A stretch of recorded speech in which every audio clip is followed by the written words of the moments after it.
straight from Washington. I have always appreciated the support of this club as I run for re-election again. Let me just tell you a couple of things about what I've been doing the last 2 years, last several years. Number one, we mentioned the war in Iraq first. I was, as some of you may know, I was the only member from the downstate region, New York City, Long Island, etc.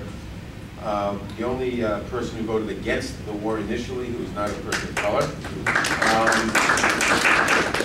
The majority of the people from New York City voted for it. I was one of the few who voted against it. I maintained that record and refused to vote for funding for it. And I've led the opposition. I introduced, at the beginning of last year, right after the 2006 election, the Protect Our Troops and Bring Them Home Act. And I thought that we had a particular political problem. The political problem was, how do you withdraw funding, which is our only real weapon? How do you stop the funding for the war when you have a recalcitrant president without subjecting the Democratic Party to the demagogic but politically effective attack that you're defunding the troops? You're letting the, and people then have the image of the troops standing there naked with no armor, no bullets, no ammunition, no guns as the enemy attacks them. How do you get around that? So I thought of the idea of what I called, and I introduced the bill, the Protect the Troops and Bring Them Home Act. And I said, fine, we're not going to say we're not providing funding for the war. Here's the funding for the war, but you can only use it for the purpose of withdrawing the troops on a stated timetable. And the original version of the bill was that they all had to be out by the end of last year.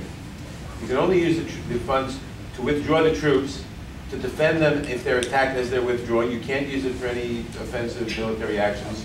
You can use it for diplomatic conferences. You can use it for economic reconstruction, period. You cannot use it for training Iraqi troops or anything else. I introduced that amendment, and then I did a lot of work within the Out of Iraq Caucus, which I'm one of the leaders of, and essentially that became the Lee Amendment. I wasn't interested in getting into a fight with her for the honor of whose name was going to be in the amendment. But if you read the Lee Amendment, which became the lead vehicle for the Out of Iraq Caucus and for all our opposition, it's a copy of my bill. And it's my idea, and it became the Lee Amendment, Barbara Lee of California. And this essentially was adopted by the Democratic Caucus. Last year, we adopted it. We managed to pass it once. Some were watered down. The president vetoed it. And we've been following it ever since. It's been the main vehicle for trying to oppose the war.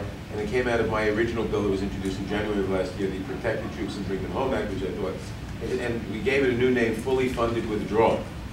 So I've taken a major lead role in that and in opposing funding for the war and in getting them out. At the same time, as chairman, I became the chairman in January. I was the ranking member for 4 years before that of the Subcommittee on the Constitution, Civil Rights, and Civil Liberties. And for the years in which I was the ranking member, I spent most of my time there at, leading the opposition to the Republican attacks on gay rights, anti-gay marriage amendments, anti-this, anti-that, and Republican attacks on choice. And I was really the point man.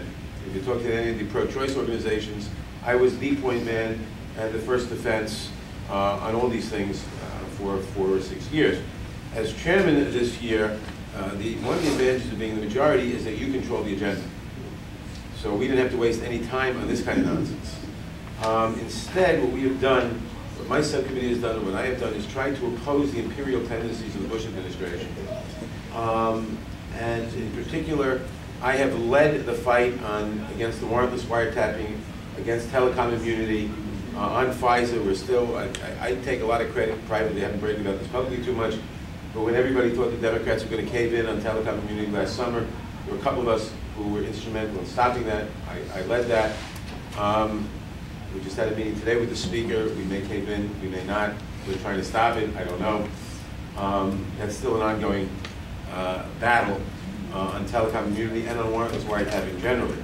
I've introduced legislation to restore habeas corpus, I never thought I'd ever have to introduce a bill called the Habeas Corpus Restoration Act,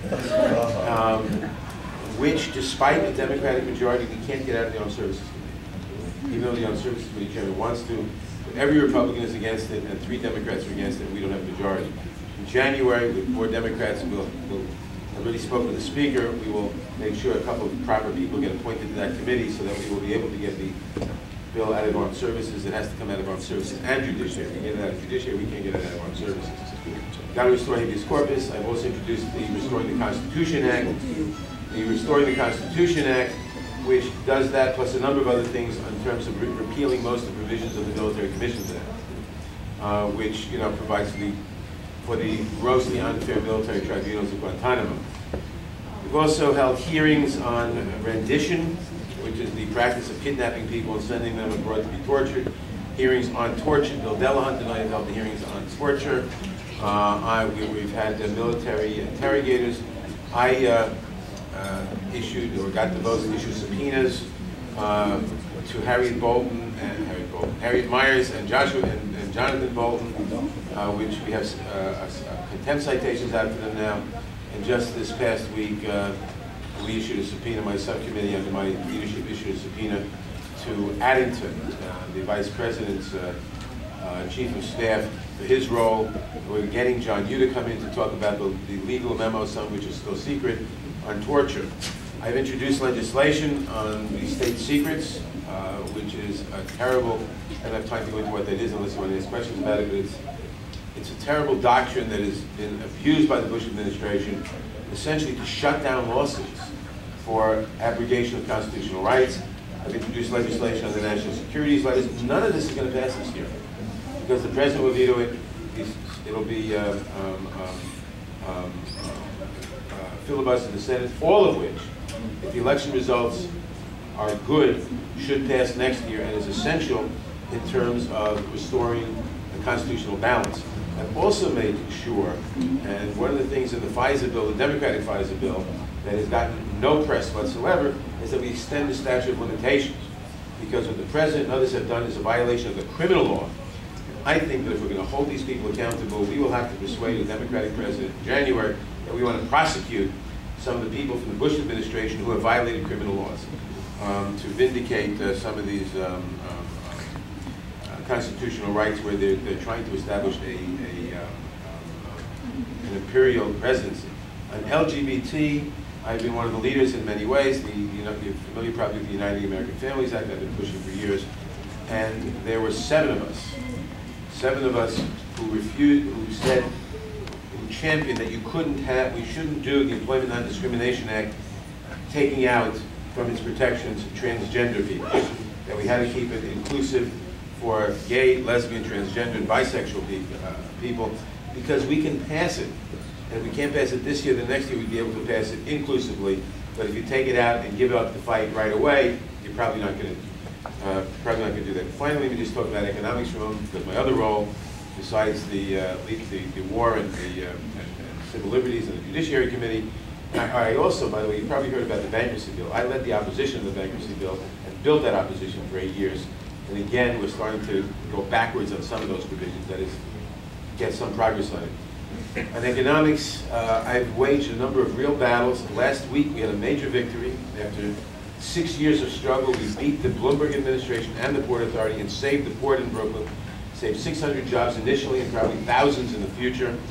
We're making real progress on the rail freight tunnel and on mass transit funding, which in terms of the economics of this region is of incredible importance. Question time. Question time, okay.